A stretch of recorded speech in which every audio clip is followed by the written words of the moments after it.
One of Britain's best live bands might be one of the best kept secrets in the United States. Since the band's debut album in 2006 and several lineup changes for various reasons, Architects have been one of the bands to keep the metalcore style alive without varying too much in style. These vegan Brits are now 8 albums deep with their 2018 entry, Holy Hell. This album was a long time in the making. In 2016, founding guitarist Tom Searle passed away, and a year later, a huge song in Doomsday was released that Tom had worked on. This mammoth track was blasted on SiriusXM, but that was really the only activity from the band we had in terms of new music, despite touring through 2017. It wasn't until after the summer of 2018 that we really got glimpses of Holy Hell, which according to drummer Dan Searle is an album about pain. The way we process pain, cope with it, and live with it. There is value in pain, and that's where we learn and grow. For someone who lost his brother and a band who has to deal with rough changes, this is definitely a topic they can write about and it be something to express through their music. Even though Doomsday has been out for a year, the rest of the album is what many have been waiting for. Architects is a hard rock metalcore music that combines fast percussion with electronic notes and some loud vocals. By definition, it's not going to be for everyone, but for the ones that are even remotely into this style, they know this band is able to deliver in a great way. Doomsday is the key song, but when listening from beginning to end, you can hear a lot of effort and wild energy from the opening minutes. Death Is Not Defeat is a loud starting track which goes into the single Hereafter that over-encompasses the mood of this album. The opening line of I Wasn't Ready for the Rapture and the flow of this song sticks with you.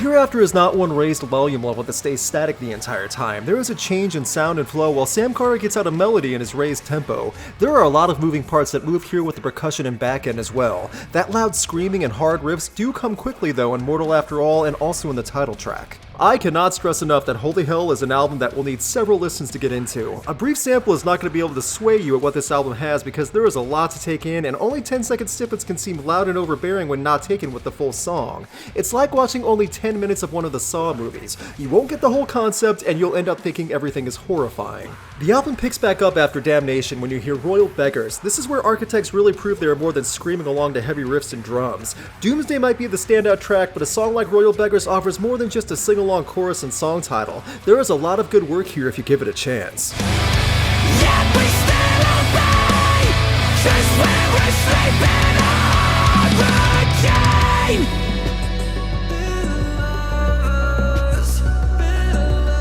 Royal Beggars is a nice break, and then it gets thrown right back into the anger with Modern Misery. This is unbridled anger, and with a vocal delivery that flows right into the softer singing, the writing really finds a way to incorporate both. Dying to Heal has a bit of that also, but leans more on the loud side. The final 3 tracks include a less than 2-minute song in the 7th circle and a long closer of a wasted hymn that works well. I admit that the style of the blended singing and screaming with the same hard riffs doesn't work flawlessly for every song. A track like Doomsday or Royal Beggars is leaps and bounds better than the title track in Dying to Heal. But the pros outweigh the cons, and the songs that really shine here are absolutely stellar.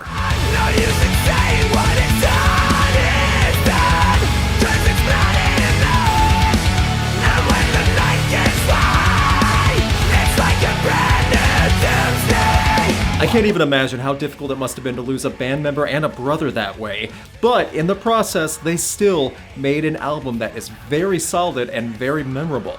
Whether it was catharsis or technique, they delivered something special here.